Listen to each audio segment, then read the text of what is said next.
ఈరోజు ఆంధ్రప్రదేశ్ రాష్ట్ర పునర్విభజన బిల్లు రాష్ట్రపతి ద్వారా రాష్ట్ర శాసనసభకు వెళ్ళి రాష్ట్ర శాసనసభ అభిప్రాయాలు వచ్చి ఈరోజు పార్లమెంట్లో బిల్లు ప్రవేశపెట్టే సందర్భంలో తెలంగాణ వ్యతిరేక శక్తులు ఈ బిల్లును అడ్డుపడడానికి చేసే ప్రయత్నంలో భాగంగా సుప్రీంకోర్టులో ఇచ్చిన పిటిషన్స్ ఈ పిటిషన్స్ని ఈరోజు సుప్రీంకోర్టు సుదీర్ఘంగా విచారణ చేసి ఆ రాజ్యాంగానికి ఇవి వ్యతిరేకంగా ఉన్నాయని చెప్పి వాటిని డిస్మిస్ చేయడం జరిగింది.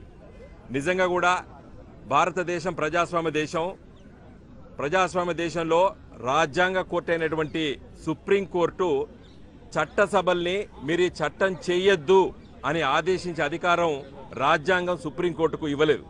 కాబట్టి ఈరోజు పార్లమెంట్లో వచ్చే బిల్లును అడ్డుకునేటువంటి అధికారం మాకు లేదని చెప్పి స్పష్టంగా ఒక అభిప్రాయానికి వచ్చే ఈ పిటిషన్ను డిస్మిస్ చేయడం జరిగింది. ఈ తెలంగాణ రాష్ట్ర ఏర్పాటును తెలంగాణ వ్యతిరేక శక్తులు చివరి దశలో కూడా ఈ దశలో కూడా అడ్డుకోవాలని చేసే ప్రయత్నం నిజంగా ఇది తెలంగాణ ఉద్యమకారులకి తెలంగాణ ప్రజలకి చాలా బాధేస్తున్నది.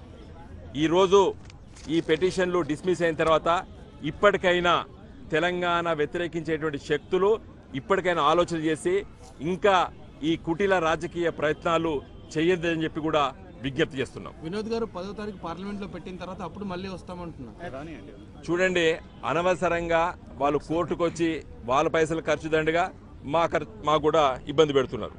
కాబట్టి కోర్టులు ఎప్పుడు కూడా నేను ఇంతకుముందు చెప్పినట్టు రాజ్యాంగం కోర్టు అయిన సుప్రీంకోర్టు పార్లమెంటును చట్టం చేయొద్దు అని ఆదేశించే అధికారం రాజ్యాంగం ఇవ్వలేదు. కాబట్టి పార్లమెంట్లో బిల్లు పెట్టిన తర్వాత ఆ చట్టం రాజ్యాంగ వ్యతిరేక స్ఫూర్తి ఉంటే ఆ చట్టం పాస్ అయిన తర్వాత కోర్టుకు వెళ్ళొచ్చు. అది రాజ్యాంగం ఇచ్చినటువంటి ప్రాథమిక హక్కుల్లో పౌరుడికి ఉంది. కానీ చట్టమే చేయకముందు చట్టం చేయొద్దు అని చెప్పి ఆదేశించే అధికారం సుప్రీంకోర్టుకు లేదు, ఏ రాజ్యాంగ కోర్టులకు లేదు.